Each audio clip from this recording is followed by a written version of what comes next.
Essula 16. Awo Yobu n'addamu n'ayogera nti, mpuliriza bingi ebiri bwe bityo, mwenna muli basanyusa abatagasa, ebigambo ebitaliimu binaakoma.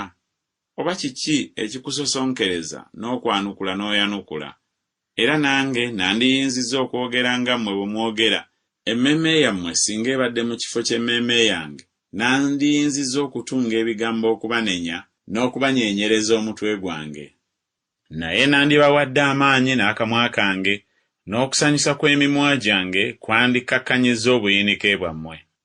Newaakubadde nga njogera, obuyinike bwange tebunnakkakkana, era newaakubadde nga nzibiikiriza, mpummuzibwa ntya.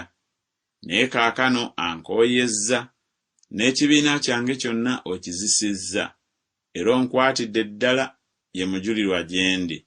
N'obukovvu bwange bungolokokerako, bunnumiriza mu maaso gange. Antaagudde n'ekiruyi kye anjigganyizza, era annumidde obujugu. Omulabe wange ankanulira amaaso. Banjasamidde akamwa kaabwe, bankubye empi nga banswaza, bankuŋŋaanirako. Katonda angabula eri atatya Katonda, era ansuula mu mikono gy'ababi. Nali mpeeraweera, nanjasaamu wakati.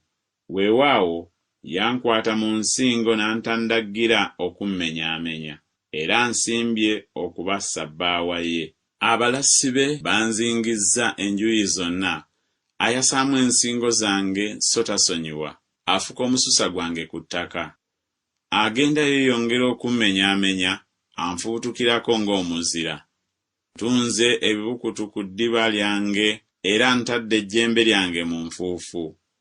Amaaso gange goonoonese olw'okukaaba amaziga, ne ku bikowe byange kuliko ekisiikirize ky'okufa, newaakubadde nga temuli kyejo mu ngalo zange, n'okusaba kwange kulongoofu.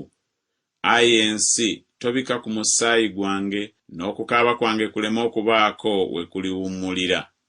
Ne kaakano, laba, omujulirwa wange ali mu ggulu, n'omuyima wange ali waggulu. Mikwano gyange bannyooma, naye eriiso lyange lifuuka amaziga eri Katonda. Azibira ensonga y'omuntu eri Katonda, n'ey'omwana w'omuntu eri munne. Kubanga emyaka si mingi bwe giriggwaako, nditambula olugendo gye siriva okukomawo.